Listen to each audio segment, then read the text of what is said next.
Did I really forget that melody? Da da da da da da da da da da da. What is up, guys? It's your boy Zion to the Lakers when he's a free agent, max contract. I'm calling it now. I'm speaking it to existence. It will happen. And speaking of Zion, by the time this video you see this, he'd have made his debut Wednesday. Hopefully, that's the right day. I believe it's Wednesday.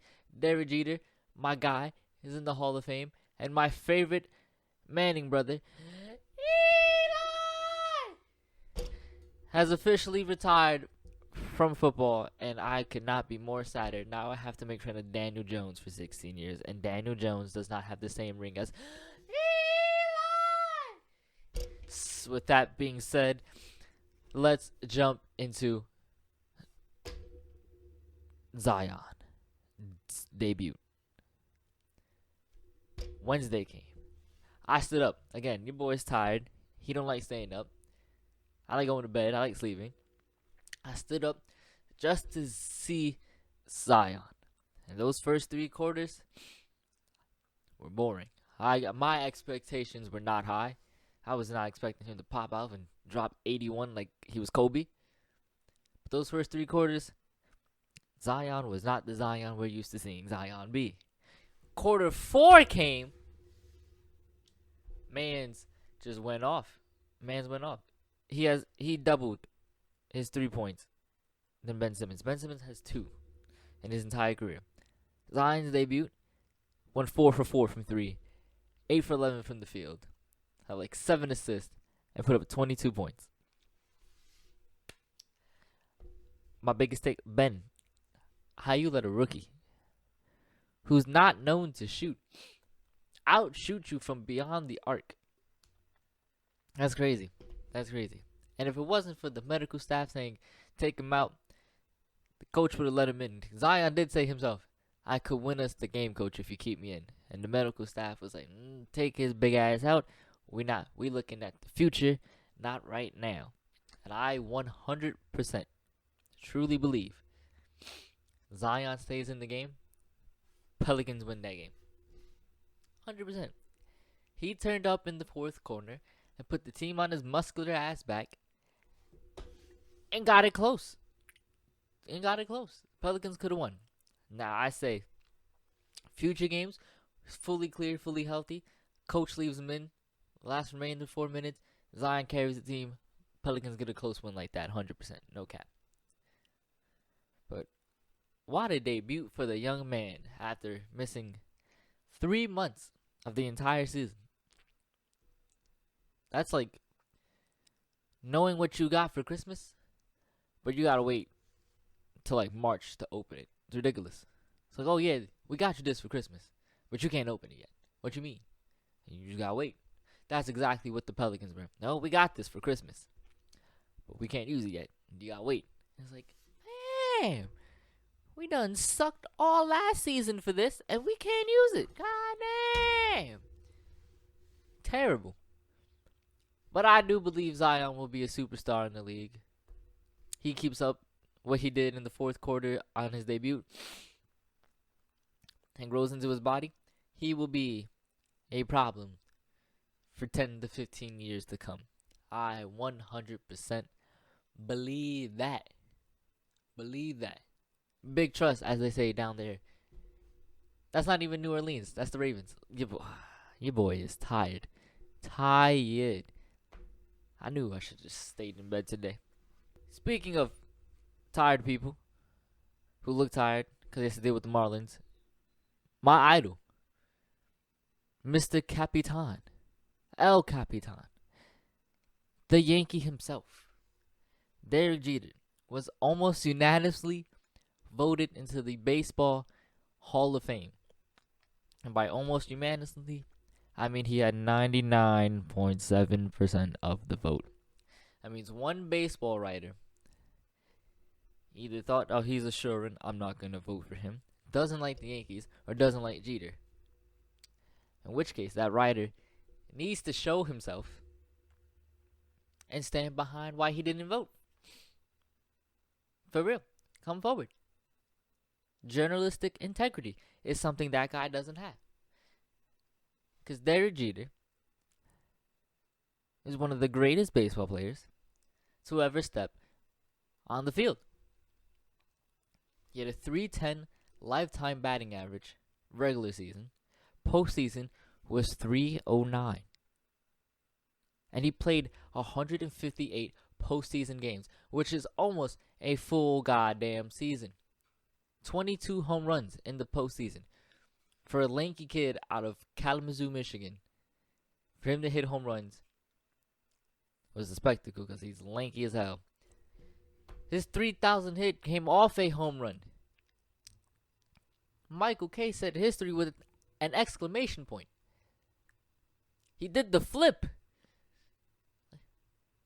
Then just to throw, everybody mimics. You run to your right backhanded, you jump throw Jeter from the outfield grass. I've mimicked that 1,000 times. I've yet to do it in a game. I've yet to do it in a game. I'm being honest, like, for real. I've yet to do it in a game. I've done it in practice. I've done it messing around. No real game time usage, which is slightly ridiculous. I was always diving, too. I like getting dirty. That might be another point. This isn't about me. This is about the GOAT, Derek Jeter. He is the reason I play baseball, watch baseball, talk baseball, played shortstop, wore nothing but Nike cleats, had the number 2 for almost every year I played. I was almost number 2. It was like 4 years where I was like, A-Rod. Someone took number 2. I was like, I'll be A-Rod. And then I was like, I'll be Robinson Cano. He's also the reason when I was younger, I wore the batting glove under the fielding glove because Derek Jeter did it. Derek Jeter's cool. So, Jeter's the reason I'm in love with the game 100%. He absolutely deserved to go in unanimously, but I'll take 99.7% for Derek Jeter. El Capitan, my guy. Moving on to another New York sports legend. Probably the greatest quarterback in New York Giant football history. Eli Manning has officially retired from the NFL. Now, I'm sad. Eli was the goofy Manning. Made the weird faces Manning. Somehow beat Tom Brady twice in a Super Bowl Manning. Which I don't get. How Peyton almost never do that. Peyton almost never beat Tom Brady in an AFC game. Eli said, I'll show you how it's done, big brother. And won 2 Super Bowls against the greatest quarterback of all time. Makes absolutely no sense to me. He finishes with the most basic average record. My man's 117 and 117. You can't get no basic than that.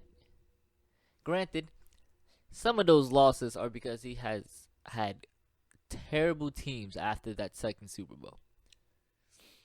Terrible teams after that second Super Bowl. I'm talking no wide receivers, no running backs, no offensive line. The defense is shabby. Eli should have more wins than he should losses. Also, he has a major Hall of Fame case. Is he or is he not a Hall of Famer? If you take away the titles and look mainly on numbers, he has better numbers than some of the guys in the Hall of Fame who have titles. But we don't take away titles. We weigh titles heavily. That's why Jordan's the GOAT. That's why people love Jeter. And people love Kobe. Titles hold weight. And he has 2 of them.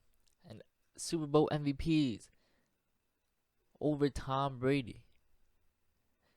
That, to me, puts him in the Hall of Fame. 100%. If you could beat Tom Brady twice in almost back-to-back years, there was a little bit gap, but you know, Eli's a Hall of Famer to me. As average as his win-loss thing is, He's a Hall of Famer. Granted, Eli wasn't always the best quarterback on any given Sunday.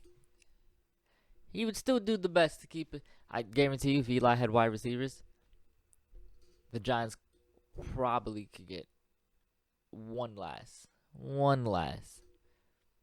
playoff berth out of Eli. But Eli's retiring. No more Mannings until the nephew, who's a freshman in high school. And let me tell you, if you haven't seen him play, go watch him play. He's going to be better than both. He's going to be better than Eli and Peyton, 100%. I guarantee it. Trust me on this. I know talent. Eli's nephew has talent. 100%. I don't lie to you guys anymore. That was a New Year's resolution. I don't lie. So, give it another 7 years. There will be a third Manning in the NFL who's going to take the league by storm. The same way Lamar Jackson did it, Eli's nephew is going to do it. With all that being said, on Zion's amazing debut, my idol going into the Hall of Fame, and Eli retiring, this has been another edition of Pygmy Sports News. I will see all of you, hopefully,